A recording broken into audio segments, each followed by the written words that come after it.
If you don't control your schedule will control you. Hi everyone, welcome back to my channel. If you're new here, hi, my name is Charlotte. I'm a registered nurse. And if there's one thing that I love to do, it is planning. In nursing school, there is so much that is going on that if you don't stay on top of everything, it is really easy to fall behind and it becomes difficult to stay ahead and manage the workload. So you figure out pretty quickly that you need a strategy to stay on top of everything and manage your time efficiently. Calendar blocking was the method that I used in order to get back on track, recover from my mental health spiral in my second year, and also comfortably make time for work, study, and the most important things, which was making time for my friends and my family and my health. So this video was requested by Christy Gribbin 1997. So if you have any videos that you want me to make, please leave them in the comments section below and I will do my best to add them to my filming schedule and get them uploaded for you. Before we get into everything, don't forget to like, subscribe, do all of that good stuff, but for now let's dive right in. So calendar blocking is a method for time management and productivity where you break your day up into tasks or sections. Calendar blocking can be used primarily just for your work day, which if you are somebody that's self-employed or you've a lot of autonomy in your work schedule,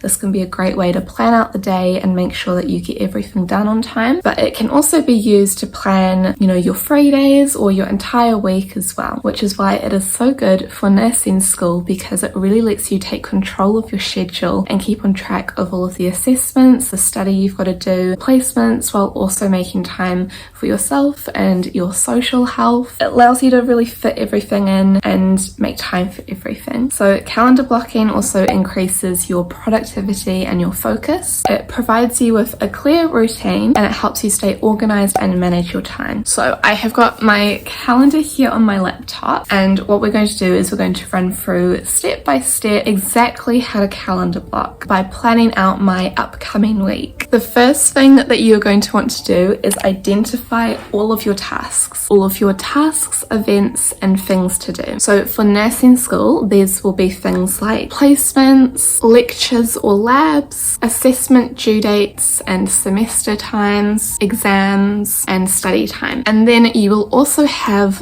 your daily life tasks, which are things like your work, any social events, any hobbies and co-curriculars that you have. So you want to make a list of all of your upcoming events, tasks, important dates, all of that good stuff. So once you have this list, you have the option of prioritizing the tasks. So you don't have to do this, but I find it really helpful in allowing me to see which tasks and events are the most important or need to get done by a certain time. So the way that I did this is I always leave out tasks or events that are kind of set in stone. So for example, with nursing school, with placements, that is a set in stone task because I know it is going to happen. There's nothing that I can do about it. There's nothing that I'm doing to manage it or make time for it. It is going to happen. It's taking place at these times on these dates. So all of my set in stone tasks and events, I just leave out because they don't need to be prioritized. They're just going to happen anyway. Other tasks, however, like studying for the states exam or finishing that essay that needs to be handed in, these can be prioritized, and the way that I prioritized them depended on how close the exam date was or how much work I had already done or progress I had made on a project or how much I needed something in order to stay healthy. So for example, meal prepping is a priority task because it allowed me to stay healthy during my placements. I personally like to prioritize things using a 5-star system. So the more stars something has, 5 stars, means that it is the most important thing that I have to get done. Whereas a 1-star in my system would be the least important thing. It is a task that can be done at a later date, or even tasks like 1-star tasks are little admin things that don't take very long to do and can be done during a quick little break and stuff. So the other optional thing you can do, but I also think is pretty important to do as well, is to do some self-reflection on times of days where you feel the most productive. I personally feel the most productive in the morning, about an hour after I have woken up, and this productivity phase will stretch until about 1 to 2 o'clock in the afternoon, after which I have a huge energy crash and don't really feel like getting much done. My productivity then spikes again for about an hour or two in the evening and a little bit after dinner as well. So for you, you may be the complete opposite and feel very, very productive at nighttime, and you may feel completely unenergized and unmotivated in the morning and the afternoon. Or you could be somebody that has like little waves of productivity throughout the day. But I just feel like it's quite important to do some self-reflection and figure out when you feel the most productive and kind of map these out, because when you feel the most energized and the most productive, you'll have the most energy and motivation or discipline to be able to do your more challenging or boring or unwanted tasks off of your to-do list. If you're trying to do all of your nice fun tasks when you've got the most energy, by the time that your energy kind of fades out or lulls, you're not going to have anything left to be able to do the tasks that you're actually needing to do, the priority 5-star tasks. So that's why I think it's really important to kind of map out when you feel most productive. So you got your task and event list, you've prioritized them, you know exactly when you are feeling the most productive, and now we get our calendar and we start mapping out everything. So this is my calendar. It's got a couple of little basic things in, like pay my car insurance, but for the most part I actually have left it blank so that we can kind of work through the calendar blocking system together. I feel like the best way to learn how to do something is to do it. So if you get your calendar up, your blank calendar, we can do this together. So you can choose your calendar blocking intensity level, with the most intense being that you like plan your whole day, to the least intense being like you select a specific time to calendar block. But yeah, so just you pick your intensity level and let's do this. To really help us get into the process of calendar blocking, we are going to do the maximum intensity for my calendar and block the full 24 hours. So I don't normally do this. I usually leave a lot of slots free, but as I say, for the purpose of today's video where we're learning how to do something for the first time, we're doing the whole damn thing. We're going to go full intensity, full 24 hours each day of my week. I'm a huge fan of color coding, so a lot of my tasks and activities will be color coded to kind of fit into a category. Yeah, and I just find this really helpful because it makes the calendar a lot easier to read and it doesn't feel so overwhelming to me. It looks more organized and my brain really likes that. So I will always start by blocking out my set in stone tasks, which, if you remember, are the tasks that are definitely going to happen. So things like your placement dates, work shifts, appointments, you know, the concert that you have paid tickets for, all of your set in stone tasks, we're going to put them in. Okay, so we're going to go for the week of the 7th. So as you can see, this is the calendar. So from 8 until 5 I am working. My calendar is work, so it's green, and we're going to make it 8 o'clock a.m. until 5 p.m. And as you can see, that whole time is now blocked off in green, looking beautiful. And because we are efficient girlies, we work smarter, not harder. We're just going to copy and then paste that in Wednesday, Thursday, and Friday. So those are really my only set in stone events of this week. The next thing that I am going to do, and that I will always do, is schedule in my commuting time. I find this helpful because first off, it's something that I have to do in order to get to and from work and to and from places, but also it stops me from over-tasking myself because there's a commuting block in the way. Nothing can be added in that section. So let's add in our commuting time. So I leave at 7 to get there for 8. Let's make this other because it is miscellaneous. And again, we're just going to copy and paste that because I leave at the same time each day. And then also on the way home, copy, paste. So now that we've done that, let's pad the day out with some rest slots. So for example, I know that after work, I'm not going to have any energy at all until after dinner. So there's no point in putting anything immediately after my long commute home because I just physically will not be able to do it. So let's put in some rest slots. This is really important to like stop you from overtasking yourself.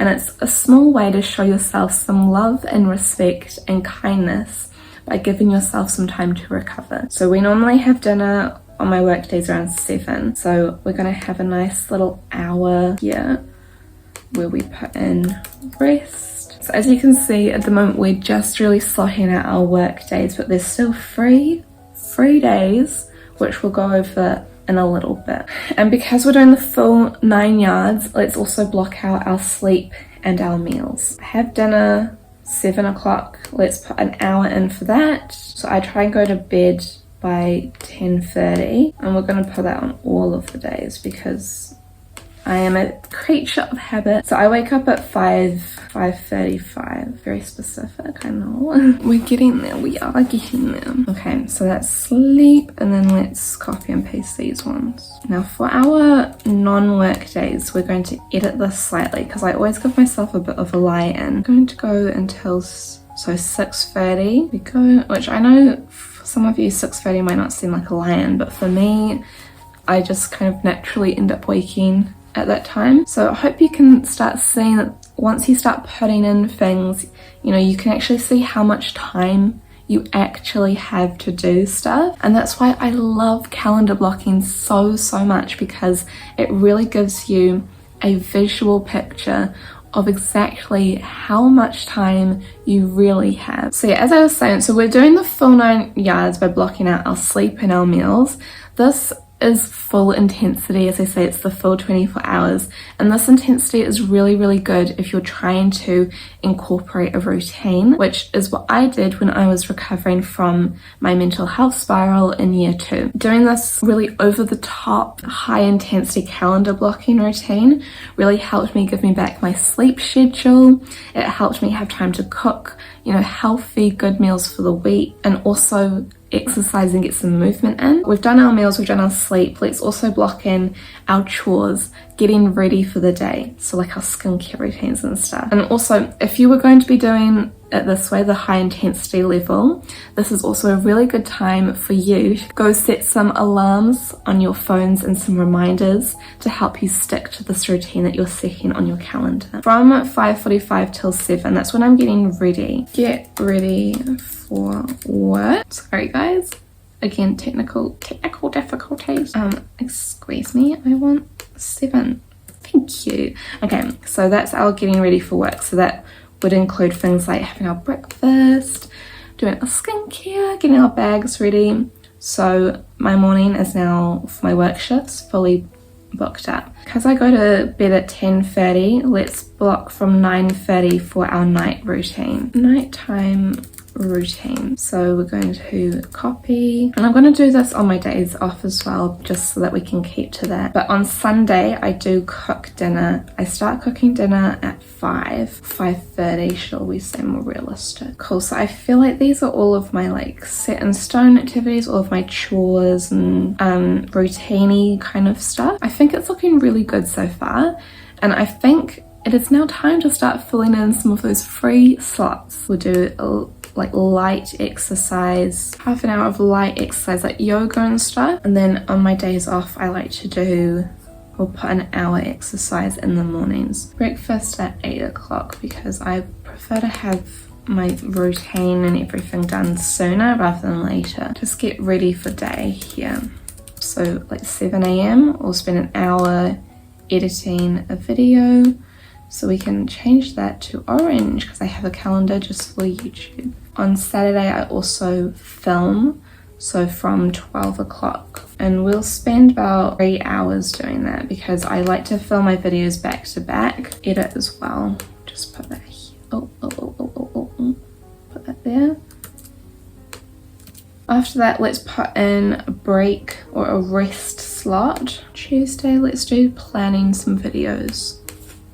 There we go, that's an hour and a half. Yeah, let's put an admin slot in here. Cool, so that's pretty much all of my YouTube-y stuff. Let's put in some rest slots. So now that we've done all of that, I'm now going to add in my study slots, and then I'm going to finish it by adding in like a tidy up slot at the end of the day when I'm feeling that small burst of productivity after dinner.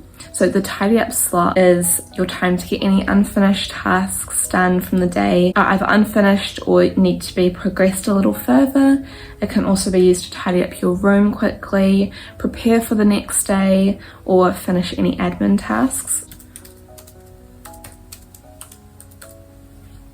My days off, I can kind of put it just before I go to bed. So that's the work days all sorted. So study slots on Saturday after our break from As I say, I normally get 1 to 2 hours of motivation and energy in the afternoon. So let's just plan for it being 4 till 6. 2 hours on the Saturday, and then maybe 1 hour on the Tuesday. Sunday we can use this like our reset.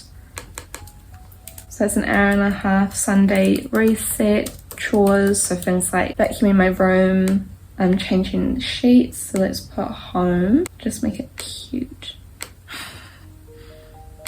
So rest block after the study, and then I've got a couple of slots left. Let's put a cute little hobby, so things like my crocheting. And so yeah, that's my calendar. Can you guys see what I mean by calendar blocking? Like, we've blocked out so much time, we've blocked out the whole week.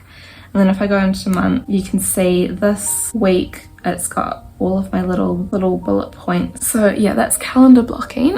Just a quick note, I try and give myself extra time, so at least 15 to 30 minutes extra than I think I will actually need to complete a task. And this just means that firstly, you're not so stretched for time, and also if you end up completing the task before the allotted time ends, then you can either use the remaining time to move on to the next task a little bit earlier, or finish previous tasks, or just rest and kind of do your own thing. As I say, the more you calendar block and the more you realize like how much time things are actually going to take, you may not need to put as much buffer time. Getting to know your schedule, your routine, your work pace a lot better, you can start kind of editing your buffer time to be more precise. There are different types of calendar blocking, and I'm just going to quickly run through these. So the first one is the time blocking, which is what we just did. So that's dividing the day into blocks of time for set activities and tasks. Each block is dedicated to completing a certain task or activity, and only that task or activity. So the next type of calendar blocking is a thing called task batching. So this is where you group similar tasks together, which is to be completed during a specific block of time. Let's take admin for example. Admin is kind of the collective umbrella term for a lot of different tasks that fall under admin. So that would be task batching. So if I put admin slot, that would include checking emails, replying to emails, checking my calendar and my Notion template to see kind of what I've got going on, what I need to get done. Anything else that you consider admin. If you put a task group like nursing school, those tasks could be like working on essays, practicing skills. The next type of calendar blocking is called day theming. So this is where you assign a different theme to each day of your week. For example, you could say Sunday is going to be my reset day. Sunday is the day where I get all of my chores and my cleaning and my meal prepping. Everything that I need to get set up for the following week gets done on a Sunday. Sunday is my reset day. Tuesday is my creative day. Tuesday will be the day that I film all of my YouTube videos, get all of my thumbnails done, upload everything. Monday is my study day. So day theming is where you assign a certain theme to each day. So yeah, I really do love calendar blocking. It helps me feel prepared and productive and also on track. And it gives me a really structured routine, which I thrive off of having. It really did help me recover from my second year mental health spiral from nursing school, and it was one of the reasons why my third year of nursing school was so good. So I highly recommend just giving it a go, seeing if it's something that could work for you, if it's something that your brain, clicks with and really likes. Let me know in the comments what you guys think about calendar blocking, if you have any preferred ways of time management and organizing your time or productivity in general. And if you've got any videos that you want me to make, also just leave them in the comments and I will do my best to get those uploaded for you guys. Yeah, I really hope that you found today's video helpful and insightful. Don't forget to like, subscribe, do all of that good stuff. I will see you next Monday with a new video, but until then, I hope that you have a lovely day and a fabulous week. Bye! It's rated X. That means you're extra.